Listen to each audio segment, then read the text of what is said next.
দানের শেষে আগে সিল দেওয়া, তো এটা কি গণতন্ত্র? এটা কি বেগম খালেদা জিয়া? মির্জা আব্বাসের এরিয়া তো মানুষ যাচ্ছে না, সাথে সাথে সন্ত্রাসীরাও যাচ্ছে। সেটা কি ইলেকশন কমিশনের প্রধান জানে? নাকি উনি মির্জা আব্বাস ওনার খালু, ওইখানে ওনার চোখ বন্ধ করে আছে? কতগুলো ভোট ডাকাতি তারা করেছে, সেখানে যে প্রিজাইডিং অফিসার আছে তিনি ডিরেক্টলি ভোট ডাকাতি করতেছে। এবং অনেক ভোটার যারা ভোট দিয়েছে, হাতে টিক চিহ্ন আছে, তারা ভোট কেন্দ্র থেকে বের হচ্ছে না, ধানের শীষের জন্য কাজ করতেছে। এসব তলে তলে নেগোসিয়েশন, এগুলো বাদ দিতে হবে ওনাকে। আমি ইলেকশন কমিশনারকে বলবো যে আপনি একটা দ্রুত পদক্ষেপ নিন, এবং প্রশাসনকে বলবো দ্রুত পদক্ষেপ দিন। বাংলাদেশের প্রশাসনে ব্যক্তিবর্গ অনেক প্রধান রয়েছেন, দাঁত কেলিয়ে দুই হাত তুলে হলে ভোট দিচ্ছেন। দাঁত কেলানো চলবে না। যে জায়গায় যে সন্ত্রাসী কার্যক্রম চলছে সেগুলো আগে দ্রুত বন্ধ করেন। শাহজাহানপুরে কেন্দ্রে গিয়েছি, আমাদের এজেন্টকে 3 ঘন্টা তারা অবরুদ্ধ করে রেখেছে, ঢুকতে দেয় নাই। তাহলে ওই সময় কি হয়েছে সে বিষয়গুলো কিন্তু আমরা জানি না। কতগুলো ভোট ডাকাতি তারা করেছে, সেখানে যে মহিলাদের যে সিরিয়াল, এটাকে স্লো করে রেখেছে, ভোট দিতে দিচ্ছে না।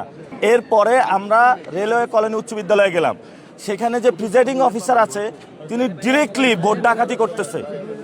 এবং অনেক ভোটার যারা ভোট দিয়েছে, হাতে টিক চিহ্ন আছে, তারা ভোট কেন্দ্র থেকে বের হচ্ছে না, ধানের শীষের জন্য কাজ করতেছে।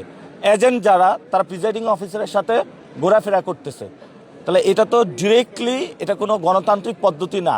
আমরা বের হলাম, আমাদেরকে স্লেজিং করা হলো, আমাদের উপর অ্যাটাক করা হলো। সেনাবাহিনীর সামনে আমার মাথায় আঘাত করা হয়েছে, আমাদের 3 জনকে কিল, ঘুষি, থাপ্পড়, লাথি দেওয়া হয়েছে। এগুলা বাংলাদেশের সামনে, মানুষের সামনে ওপেনলি ভিডিওর সামনে এসেছে। এবং সেখানে অনেকগুলা সন্ত্রাসীকে কেন্দ্রের বাহিরে তারা জড়ো করেছে। যে মহিলা কলেজ এবং রেলওয়ে কলোনি উচ্চ বিদ্যালয়, দুইটাতে ভোট ডাকাতির মহা উৎসব চলতেছে। আমরা সবাইকে বলবো, ভয় পাবেন না, ইনশাল্লাহ আমরা মাঠে আছি, ইনশাল্লাহ মাঠে থাকবো। আপনারা নির্ভয়ে ভোট কেন্দ্রে যাবেন, ভোট দিবেন, ভোট কেন্দ্রের সামনে দাঁড়িয়ে থাকবেন।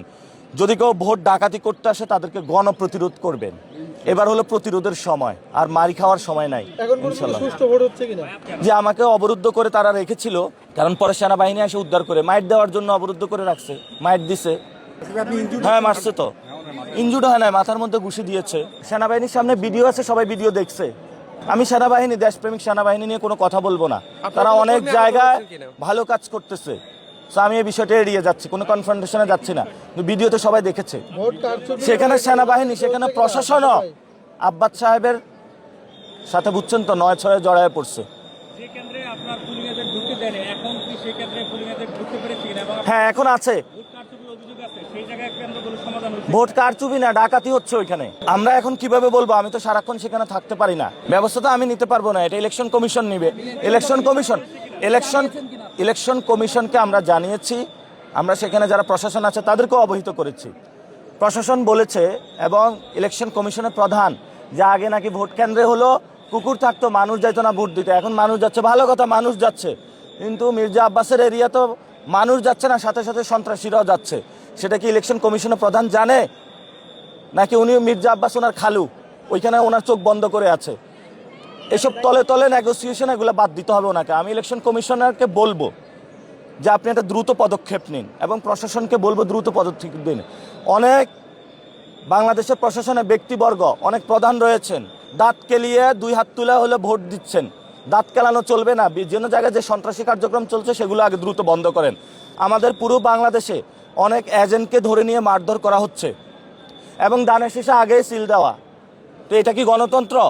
এটা কি বেগম খালেদা জিয়া? এটা তো আমরা এই বাংলাদেশ আমরা দেখতে চাইনি। আমরা আশাবাদী, ইনশাল্লাহ জনগণের মধ্যে একটা জয় উল্লাস শুরু হয়েছে। আমরা আশাবাদী জয়ের ব্যাপারে, ইনশাল্লাহ। সেটা আমরা জোটগতভাবে সিদ্ধান্ত নেব, পরিস্থিতি দেখে। এখনো সময় আছে, সেই সময়টা শেষ হোক তারপরে। কিন্তু এটার অবশ্যই বাংলাদেশে বিচার হবে। আমি বলেছি মির্জা আব্বাসের এটা